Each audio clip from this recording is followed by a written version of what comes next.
Yeah.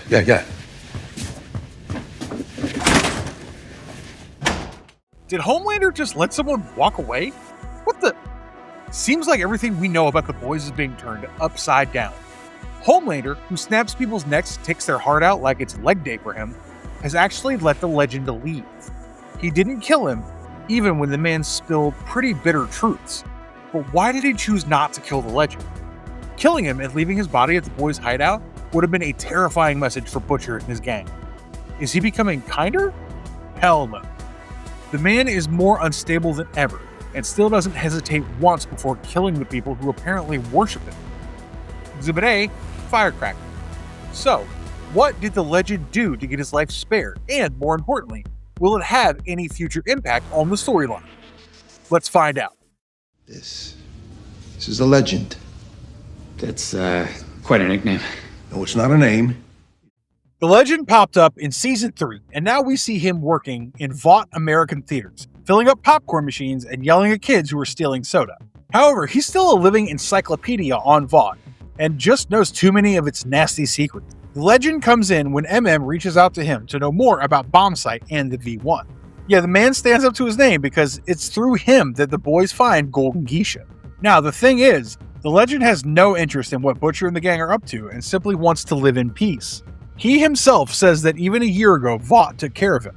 His penthouse was paid off, and he got the best table at Elaine's on 2 minutes' notice. But when Homelander started his purge, his accounts got frozen, and the legend is now having to survive on Noir nuggets.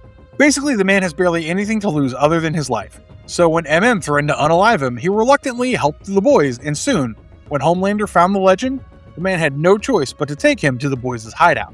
Now, the moment that the legend walked into that room with Homelander, he'd pretty much accepted defeat. I mean, Homelander announced his arrival by slicing down the other worker at the theater who had done nothing to deserve that. And the legend has already helped the boys. Obviously, he knew it was his last day. He knew there's no way he would walk out of there alive. But he did. And here's my 2 cents on why Homelander might have let him live. So treating what was, according to him, the last few minutes to live, the legend was brutally honest with Homelander. In fact, when he said he doesn't care about Butcher and the guys will tell Homelander anything he wants to know, the legend wasn't lying even then. He really didn't care about the boys and gladly ratted them out to save himself. Still, he knew how soups like Homelander work a little too well. The legend knew that no matter what he did, he'd be dying a gruesome death in some time. Unfortunately for him, by the time he got Homelander to the boys' den, no one was there except for a Taco Bell receipt, which Homelander instantly connected to Sister Sage. The legend has essentially given him nothing and was now counting his minutes.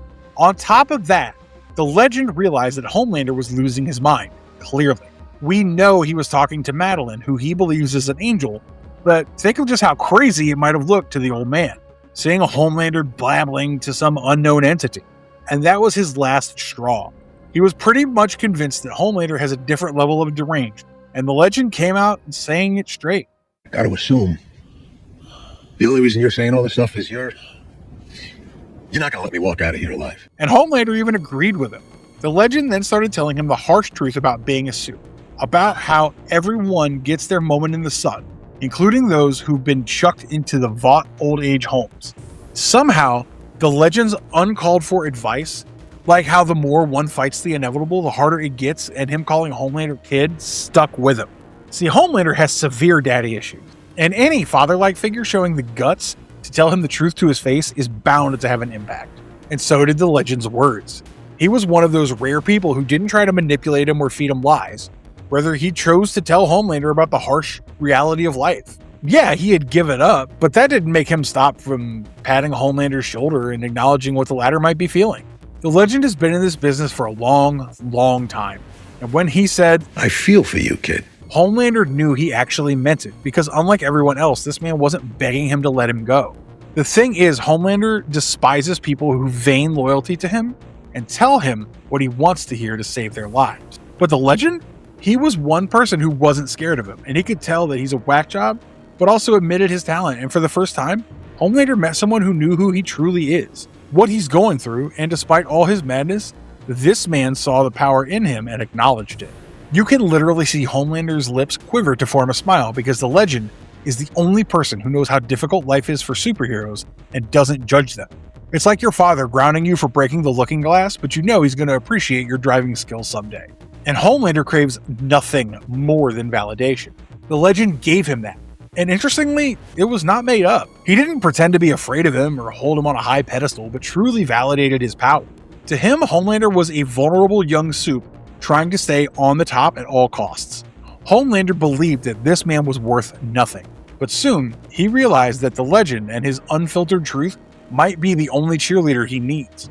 The thing is, Homelander does not like being challenged, but he also gets off when someone shows enough courage to stand up to him.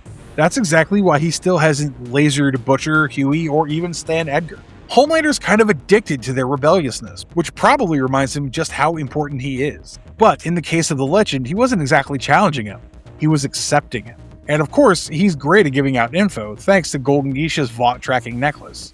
So that brings us to the deduction that Homelander didn't kill the Legend because of two primary reasons. One, he saw a father-like persona in him, a person who embraces the good and the bad in their children, who also happens to have a lot of credibility in the superhero world.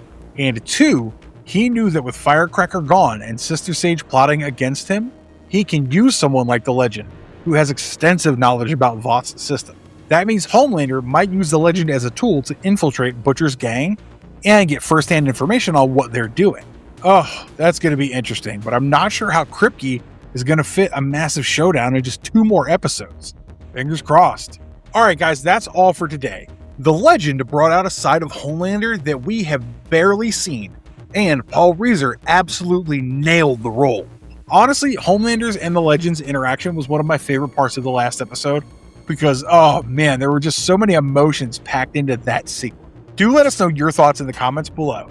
And if you liked this video, don't forget to share it with your friends. I'll see you in the next one. Bye-bye! And don't forget to stay marvelous.